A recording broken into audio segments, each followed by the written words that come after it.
I now have the great pleasure of introducing to you Brother Guy Consolmagno, S.J. Brother Guy is the director of the Vatican Observatory and president of the Vatican Observatory Foundation. He was raised in Detroit, Michigan, which automatically makes him a really good guy, which is where I was also born. He studied earth and planetary sciences at MIT for his bachelor's and master's degrees, and at the University of Arizona for his doctorate. During a break in his studies, he spent 2 years teaching astronomy in Nairobi for the Peace Corps. Having attended a Jesuit high school, Brother Guy contemplated joining the Jesuits, and at several points in his career, he thought about that, but then finally joined the order in 1989. 2 years later, he was called to serve at the Vatican Observatory, where he has been ever since. Brother Guy's research has always focused on the smallest bodies in our solar system, and his work at the Vatican has allowed him to make significant contributions to this field over the past several decades. In 2014, he was awarded the Carl Sagan Medal by the American Astronomical Society for outstanding communication of planetary science to the public. We're looking forward to that. Welcome, Brother Guy. Thank you. Thank you very much. Thanks for coming. And I know I've got a few old friends from the Detroit area here, so thank you guys for coming too. I'm also very thankful for Father Foley's homily, because if he can talk about meteorites, I can talk theology, which is what I'm planning to do here. Incidentally, what you said about meteorites was very much spot on, and I can name you the people who came up with those different theories, and it was really fun to hear that. Where I want to start is Genesis. Good place to start, because this has shaped the science we do and the way we do science and the reason we do science. Now, it's a product of Jewish scholarship. The guys in this room can explain to you better than I can how we know that it probably was written by the Jewish scholars in Babylon during the Babylonian captivity. There are words that are the same. The Tiamat, which is the word that they use for chaos, was the name of this dragon that supposedly created the universe around 6th century BCE. There are a lot of parallels. It was based on the best science of the day. And let that be a lesson to anyone who tries to create theology based on the best science of the day. Because even 100 years later, it looked pretty foolish in terms of the science. But Babylonian theology would tell you that the universe was created by a fight among the various demons and gods and dragons, and the universe was made by accident. And that structure there you see is actually the inside of a dead dragon named Tiamat. There's another picture of it from some old thingy. The interesting thing, the climax, even as human beings were sort of made by mistake, the gods didn't realize they were doing it, we clever humans got together and created the greatest thing in the universe, the climax of all creation, the city of Babylon. Now, what's interesting about the Genesis version is how different that is. It uses the same best science of the day, but with a completely different set of assumptions and a completely different set of lessons. First of all, we're told in the beginning, there's only one God. And God's already there before there's a universe. So God is not part of the created universe. Secondly, the first thing that this God does is say, let there be light. Nothing is hidden. Nothing is secret. I'm not just saying that you made the sun and the moon. Actually, that's several days later. What God says is, let there be light. And the third point, I'll get to at the end, because to my mind, that's the best of all. But notice that the divinity is one, not many. And the God is already present when the story begins. This removes the God of Abraham from any of those pantheons of nature gods that were around at the time. that God is distinctly different from the deist God who's created the world and then wound up the clock and then watched things go.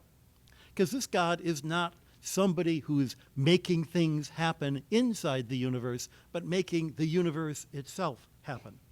A mechanistic universe, a deistic universe that's just a big machine, is a universe that is essentially meaningless. And we've got these modern philosophers, Steven Weinberg, the cosmologist, Bertrand Russell, the philosopher, who argued about the essential meaningless of the universe.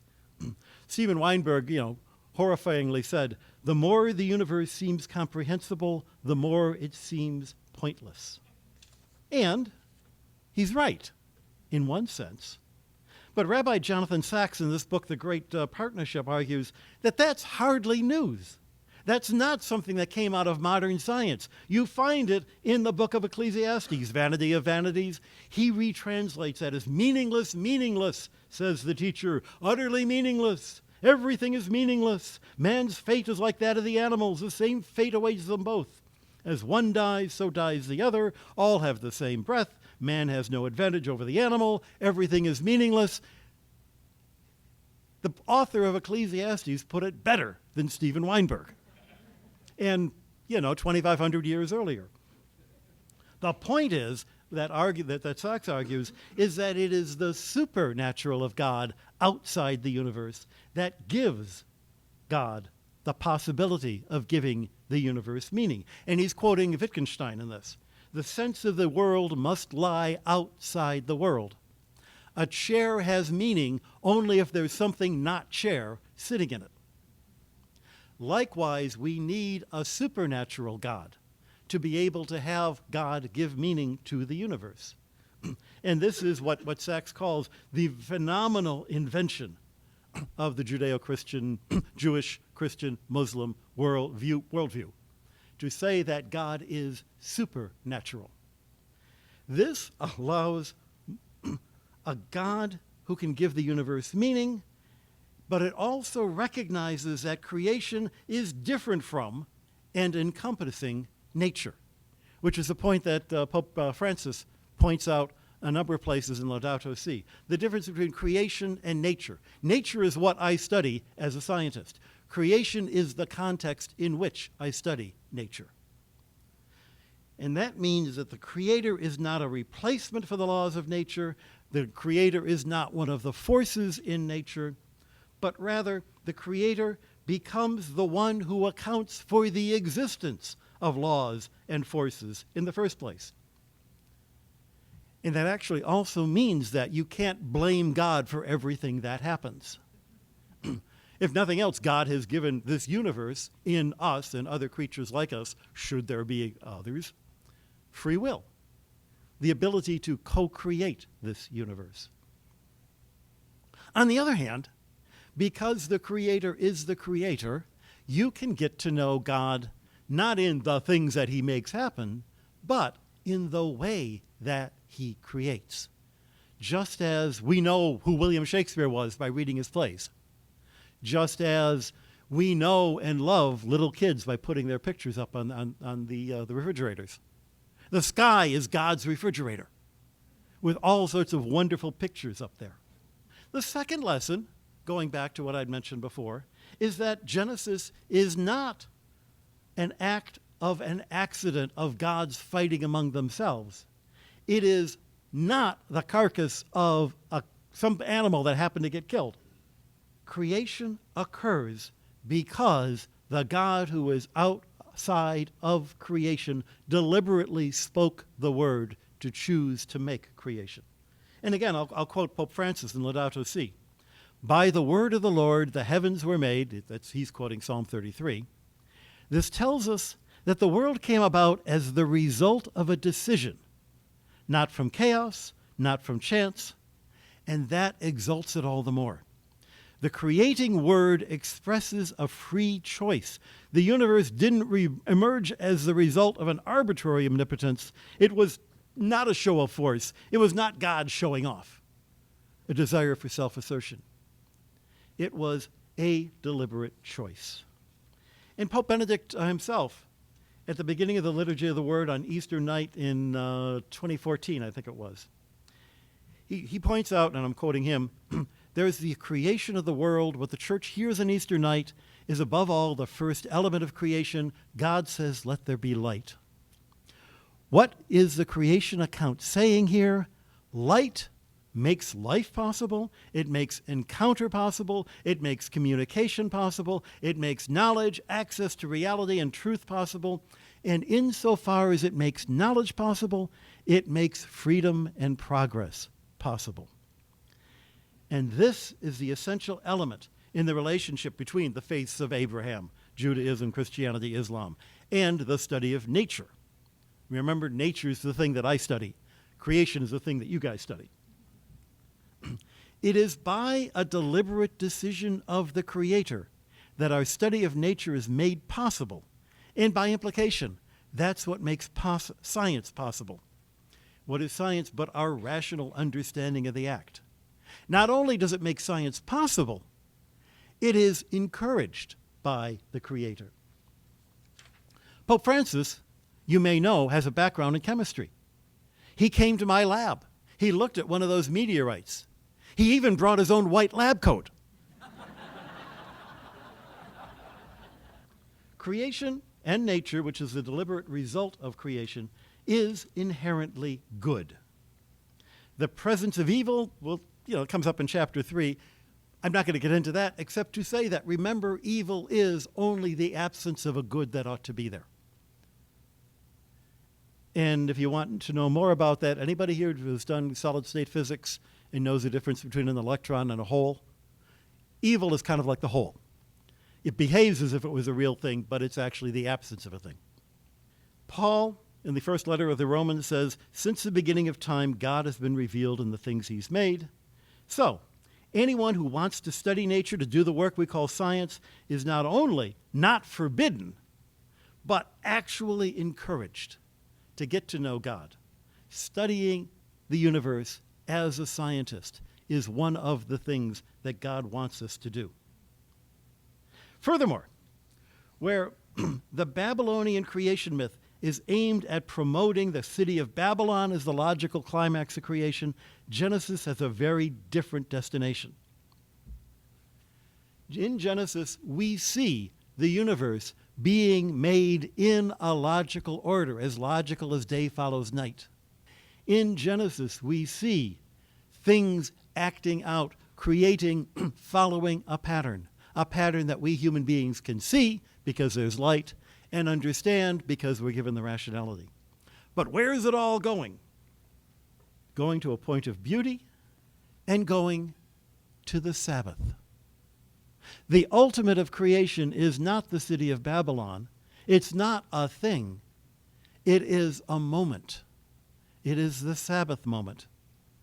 By the seventh day, God had finished the work he'd been doing. On the seventh day he rested. Then God blessed the seventh day and made it holy because he rested from all the things. The ultimate creation of the Creator is this day of rest. And from the nature of the Sabbath, we conclude it's not just a day when you're goofing off. It's a day when you can contemplate creation. The other 6 days are all necessary. You need food, shelter, and clothing. Those are good. But the activity of contemplating nature as a way of engaging in the Creator is very different from that. It is a form of prayer. It's what makes us different from the other animals. You heard in my bio that I spent some time in Kenya in the Peace Corps. The reason I did that was I'd been postdocing for 5 years, and I thought, number one, 5 years of postdoc means I can't get a job. But beyond that, I'm 30 years old, and I'm thinking, why am I doing this? Why am I doing astronomy when people are starving in the world? And they sent me to Kenya, and, I was teaching, and they wanted me to teach, so I was teaching astrophysics, wondering, why am I doing this here? I could have done this in Boston. But I had a little telescope, and I had a handful of slides. Remember slides? And they had slide projectors that ran off car batteries. And every time I'd go up country where my fellow Peace Corps volunteers were, the most remote parts of the country, everybody in the village would want to hear me talk about what NASA was discovering. Everybody in the village wanted to look through my telescope. Has anybody here ever seen the rings of Saturn through a telescope? All right, have any of you ever seen the rings of Saturn through a telescope and not gone, oh, wow? I've been doing that for 60 years, and I still go, oh, wow. And everybody in Kenya goes, oh, wow. Now, in those days, I had a cat, very clever cat, better at being a cat than I could be. But my cat never wanted to look through the telescope. This is what makes us human. And if you deny it to people, you are denying them their humanity. Okay, God says, go ahead and spend some time doing astronomy, but it's licit, it's allowed. Is it necessary? You know, most of the time, we go through our daily lives not thinking about the moons of Saturn. Doesn't come up in conversation very often. It's a citation from Woody Allen, as a matter of fact. There were saints who walked the earth before calculus was invented. Clearly, you don't need to know calculus to be a saint. This globe is so big to us that we can feel like an insignificant speck. We're on just one planet, around one star, in 100 billion stars, among 100 billion galaxies, just of the ones that we can see. If you put that all together, that's 10 to the, with 22 zeros after it. And you can say, wow, I'm so insignificant, how can God pay attention to me? Or you can say, the fact that God does pay attention to me means how big God must be. But do we need to really know that?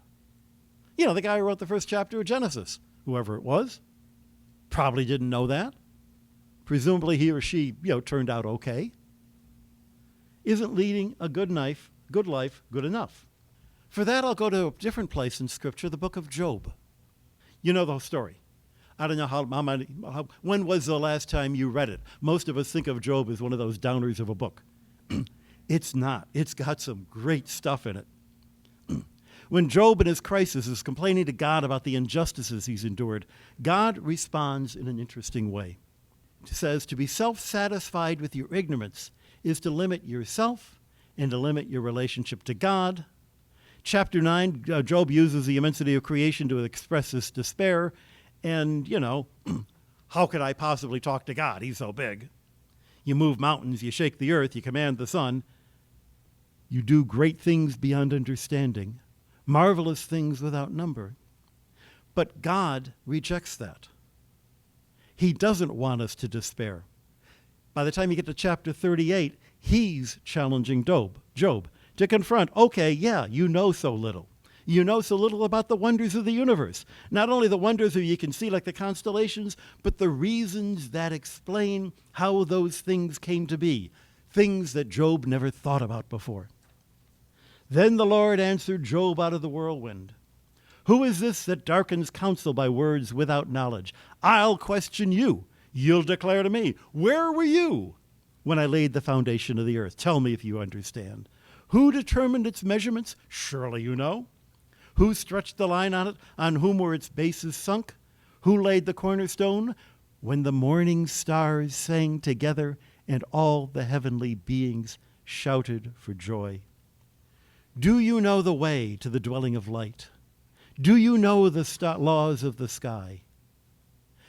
God is asking Job this, not to show off that he's big and intimidate Job. Job is already intimidated. Rather, he's doing this as an invitation. Come with him. Discover the way to the dwelling of light. Only by doing that can Job or we be in a position to fully appreciate who God is, how he expresses his love. We're invited to join with the morning stars who sang in chorus with all the sons of God, shouting for joy at the foundation of the earth. The writer of Genesis insisted that God made everything you could see, the flat earth and the dome above it and the waters above and below the dome. Okay, we know the universe is a little bit bigger now, extending as far as we can see, 13.8 billion light years, and then who knows how much farther beyond that. If that's how big God's universe is, how much bigger must God be? A key implication of the concept that creation is the work of a God outside nature is that nature itself is not formed out of pre-existing matter. Rather, before creation, nothing existed, including space or time. The argument that God made things out of the universe, out of nothing to make the universe, creatio ex nihilo, you can find that in the Church Fathers, particularly Clement and Tertullian, though the idea probably makes its first appearance in Theophilus of Antioch, who wrote that the power of God is manifested in this, that out of things that were not, he makes whatever he pleases. And this was in opposition to the Platonists, who said there was some kind of demiurge responsible for the formation of things. Rather than passing off the building of the universe to some secondary creature, the Church and the Church Fathers insist that God alone is the creator of the universe, acting by act of will. If God could make all things out of nothing, says Tertullian, Scripture could quite well omit that, and omit to add that he'd made them out of nothing. You know, do we actually find that in Scripture, that God made everything out of nothing? Tertullian kind of thinks no, but just because it doesn't say so doesn't mean it isn't true. And yet there is a scriptural citation of creation from nothing. 2 Maccabees, chapter 7, verse 28. You know the story. The mother is watching her 7 sons being tortured by the king. And when the youngest is about to be thrown into the fire, she says, I implore you, my child, look at the earth and the sky and everything in them, and consider how God made them out of what did not exist, and that human beings come to be into being in the same way. I love the idea that the big, enormous idea of creation out of nothing comes to us as the anonymous phrase of an anonymous woman who happens to be a mom. That's how God speaks to the universe and speaks to us. The idea of creation out of nothing is very different from any scientific description of how the universe was made, the difference between creation and nature. Because it's a statement about creation, not a statement about nature. Now, Bill Steger was a member of our community for many years. He died 10 years ago of cancer, very sadly. But he was a brilliant cosmologist. He worked with Sir Martin Rees. He was a student of Sir Martin Rees at Cambridge, worked with Stephen Hawking. They were great buddies. He did a lot of work on coming up with theories that could be tested by observation. But he also did a lot of theology. And to quote one of the passages he wrote, the Creator empowers or enables the physical processes, including whatever happened at the beginning. He enables them to be what they are, but he does not replace them. Scientific descriptions of nature don't give us an ultimate ground of existence, and God doesn't give us an excuse to not study how science tells us the universe works. Nothing we're familiar with in the physical or biological worlds or in reality generally stands on its own without requiring some kind of cause, some kind of context. Nothing that we can investigate in science completely explains its own existence, its own characteristics. So, whatever we find in quantum cosmology, it will always raise further questions for understanding, an infinite regress of questions of physical order and the physical origin is inevitable. And no member of this chain of origins, nor the entire chain itself, even if it goes on to infinity, can provide the ultimate grounding for existence and order. I'm reminded of a book that Stephen Hawking wrote about 10 years ago. Actually, as his friend Leonid wrote it, Leonid Vladimov, but he put his name on it to sell more copies. And in it, he describes how, he says, because there is a thing called gravity, the universe can create itself. What does he mean?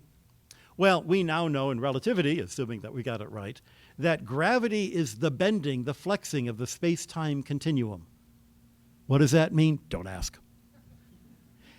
But because of quantum uncertainty, the space-time continuum can have a certain uncertainty and might spontaneously actually bend itself just for a moment into something big enough that it causes a big bang. Now, that will take a whole lot of time, but hey, we've got an infinite number of time. We can wait until it happens, and then here we are. And so he says, because there is a thing called gravity, I don't need God to explain how the universe was created. Notice a couple of problems here.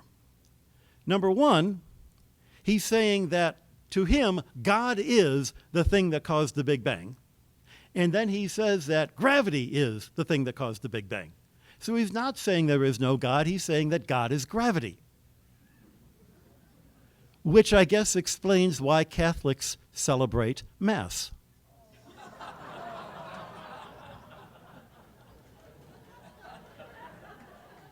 I made you work for it. But it is what happens when you confuse creation and nature.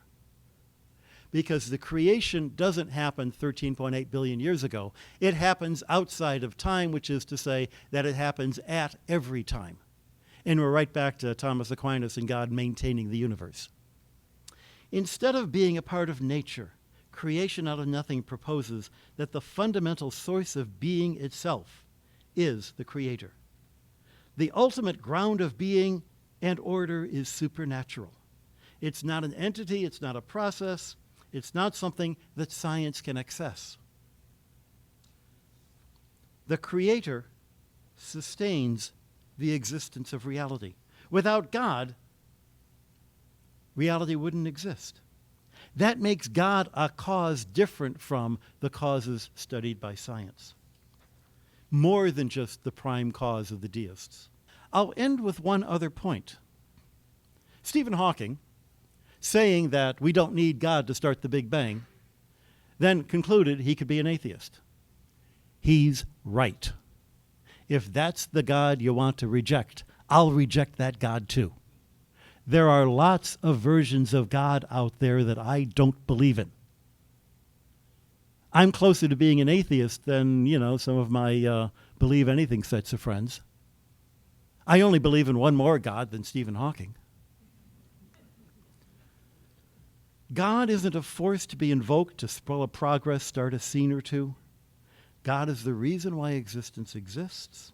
And what's more, the reason why I believe in that God is not because I don't have any other better explanation for how the Big Bang came about.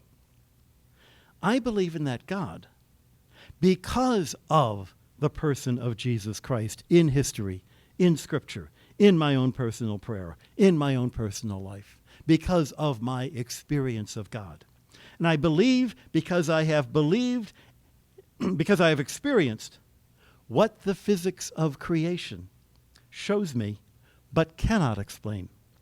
Reason, love, freedom, and beauty.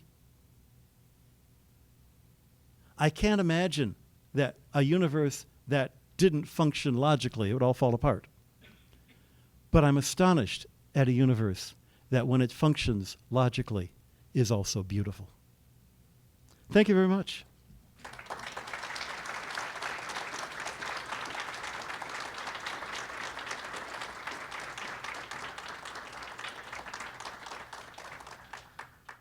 Usually the best questions come from little kids, so pretend you're a little kid.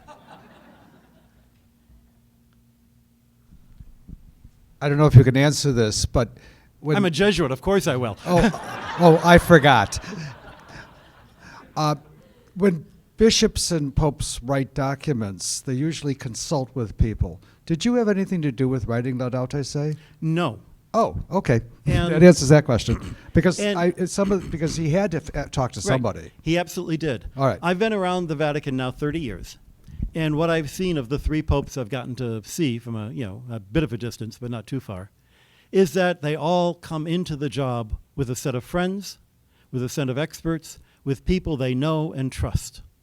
John Paul II would spend 2 weeks every summer in a totally informal, unrecorded seminar of his fellow professors from Poland, where they could chat in Polish. And it's not just having the language that he was comfortable with, but the informal language, the way that I can talk to my friends from Detroit. And we can make references to things that happened 50 years ago and laugh, and we know what we're talking about. Benedict had a group of people who in many cases were students of his, who he stayed very close to, and who helped him be able to flesh out. Likewise, Pope Francis has a group of Argentinians who were friends and experts with him back when he was living in Argentina, and those are the people he consulted. Our job isn't to tell the Pope what to think. Our job really at the Vatican Observatory is to be good news. We hope that when the Vatican gets its name in the paper for something we did, it's something that makes the Vatican look good, for a change. But also, it's to convince especially the people in the pews that science is a way of getting to know God. It's nothing to be afraid of. It's nothing to worship either. Okay. What are your thoughts on CM meteorites being a source of life or kind of the first biological life on Earth? Oh, I can again answer that with a very definitive answer. Maybe. One of the things that we do at the Vatican Observatory is we measure the physical processes of meteorites, their density, their porosity, their magnetic properties, their thermal properties. And in those measurements, we've come up with some really interesting results that got the guy who's now our meteorite collector, Bob Mackey, invited to come join the team that is going to be measuring the OSIRIS-REx samples that are coming back from asteroid Bennu. As we speak right now, Brother Bob is in Houston building an instrument to make some of these measurements that will help us understand the meteorites better and maybe come up with a better answer to that. The guy who actually invented the OSIRIS-REx mission was a fellow named Mike Drake, who was my thesis advisor, first thesis advisor. We didn't get along, but he was a brilliant guy. And he came up with the idea of that mission. He's also the guy who came up with the first really definitive article about does life and water come from meteorites, one of the two that we heard about in the homily today. So, yeah. Brother Guy, thank you so much for your really engaging talk. One of the things that I'm taking from your talk is a kind of real valorization of creatio ex nihilo.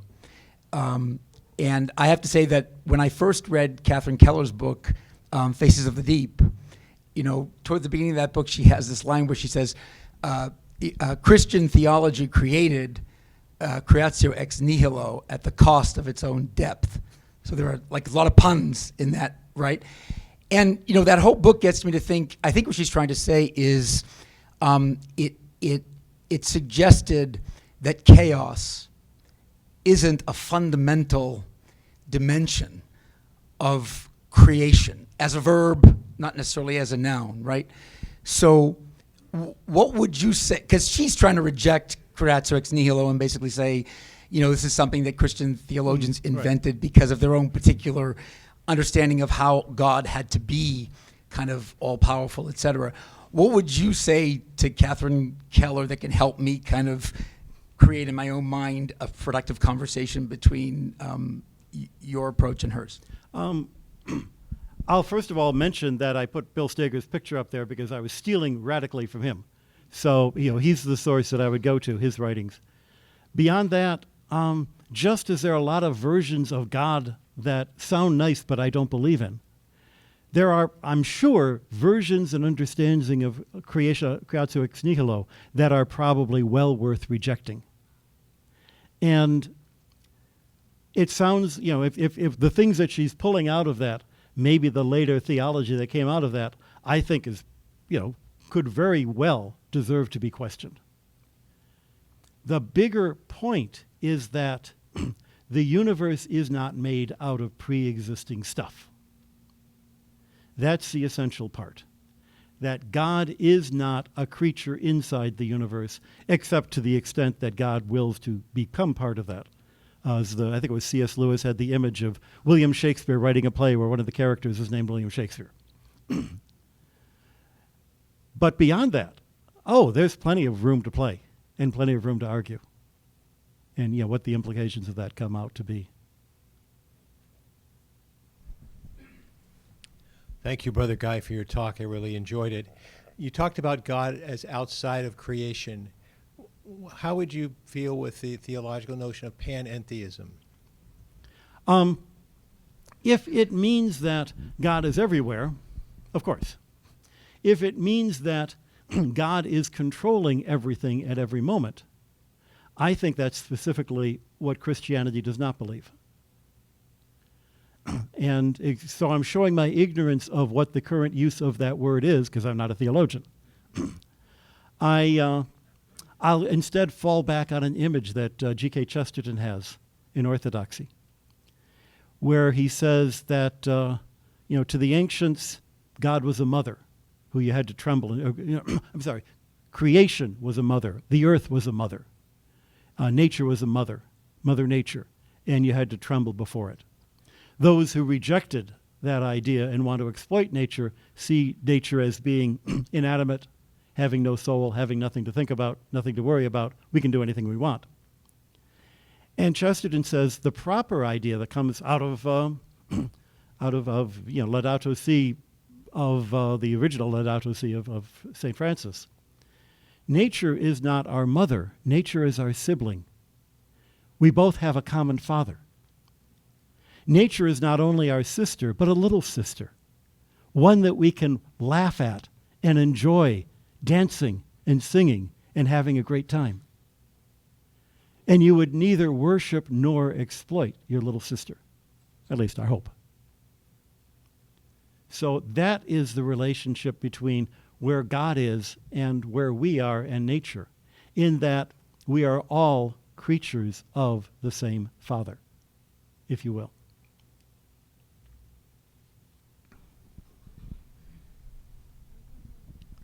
Thank you. Thank you very much for your talk.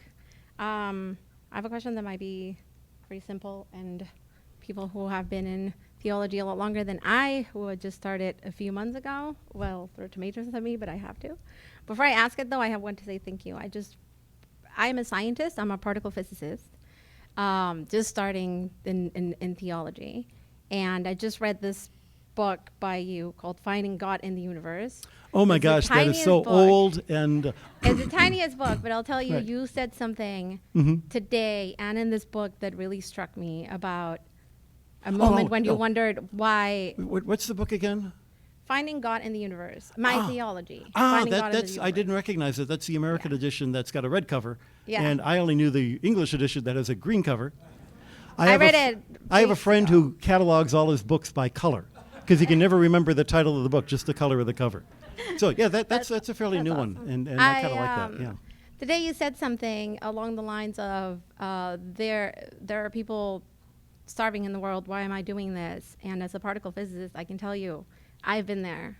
And something you said in your book that I just wanted to bring up, just because it was phenomenal and very assuring in my own vision as I see it.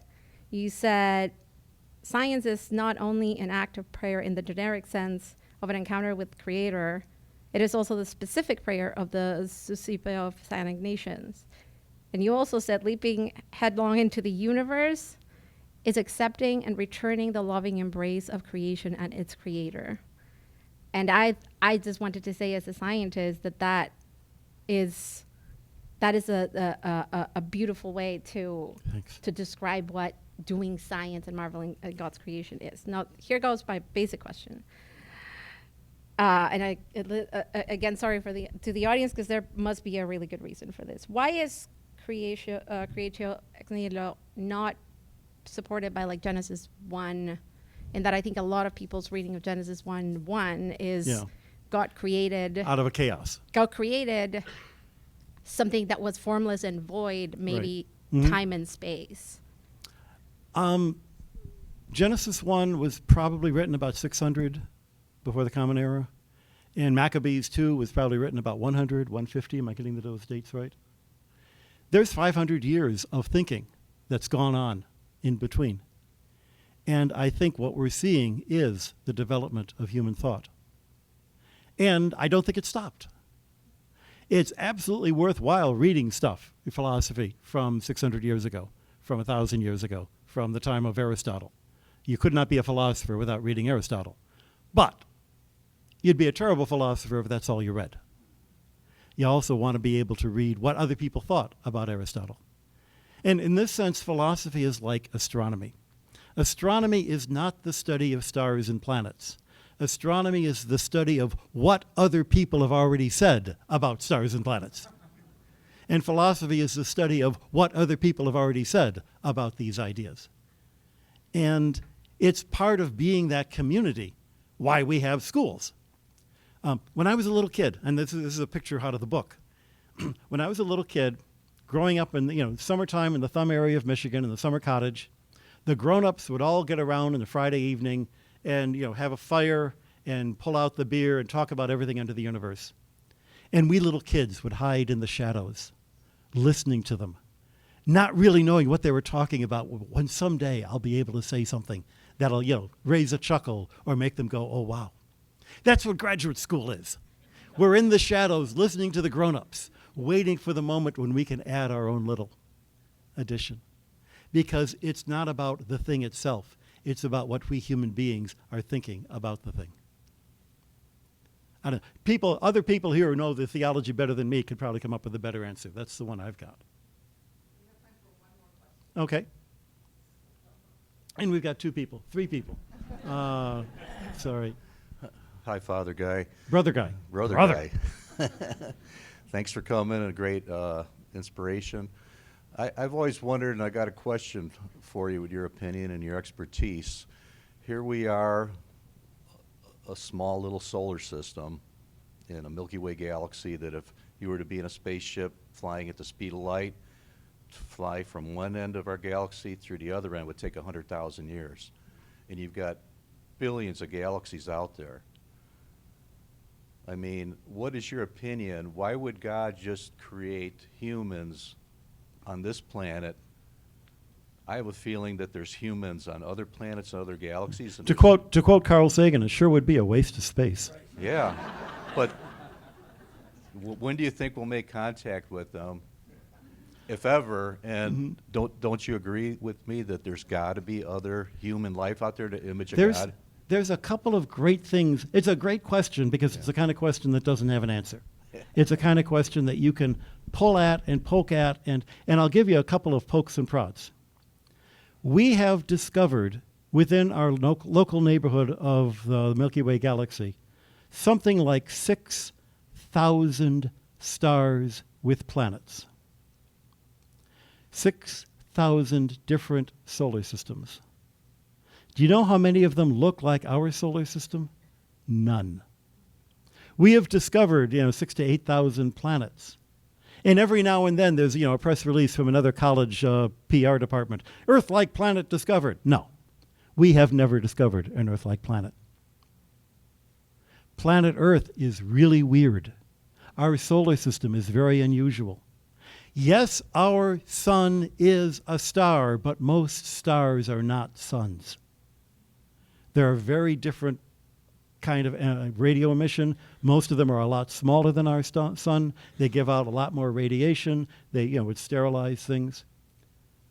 Nonetheless, 1 with 22 zeros after it means that even if the odds are really small, you'd expect there'd be more than one. The farther away you look, the better the odds are that there will be another one. And of course, it's not only space, but we've also got 13 billion years worth of time. And who knows how much time in the future. The farther away you look in space and time, the greater the odds that there will be something, but the lower the odds we'll ever know about it. And that's the frustrating place where we are. There is an institute in California called the SETI Institute. SETI stands for Search for Extraterrestrial Intelligence.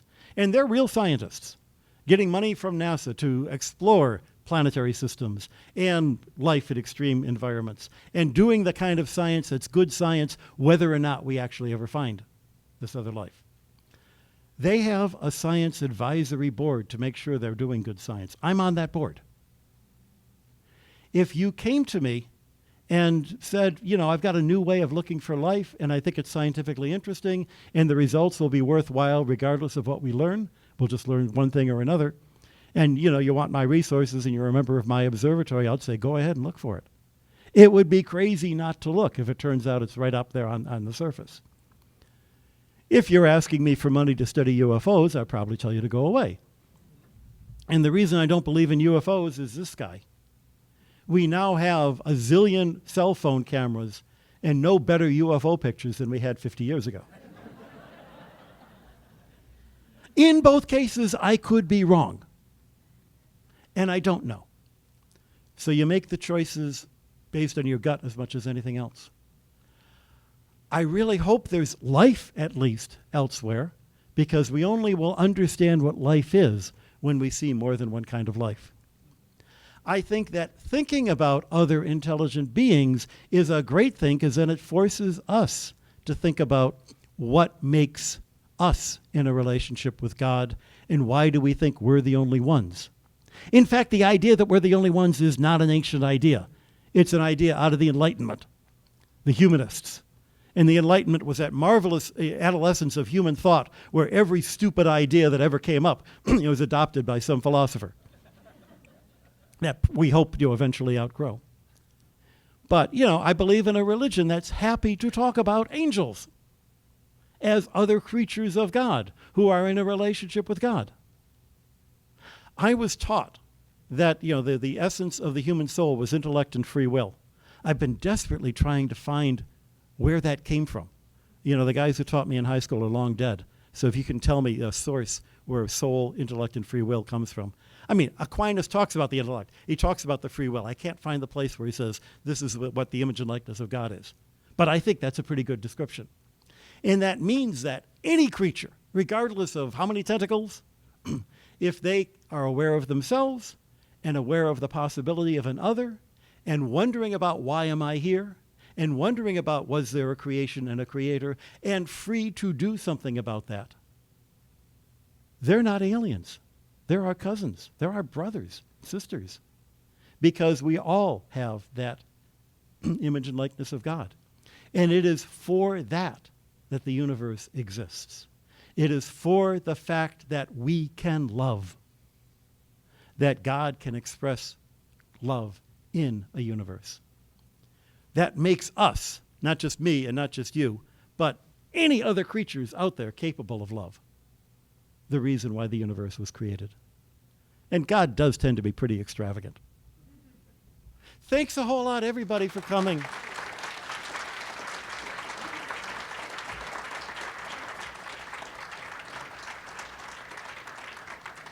Thank you, Brother Guy, for accepting our invitation and for that engaging reflection on the complex and critical relationship between creation and nature, with clarity and also a lot more humor than I anticipated, I gotta say. So this concludes our program. We invite you to continue this conversation upstairs on the 3rd floor in reception. And we invite you to continue the conversation with CTU through lectures, travel programs, and courses.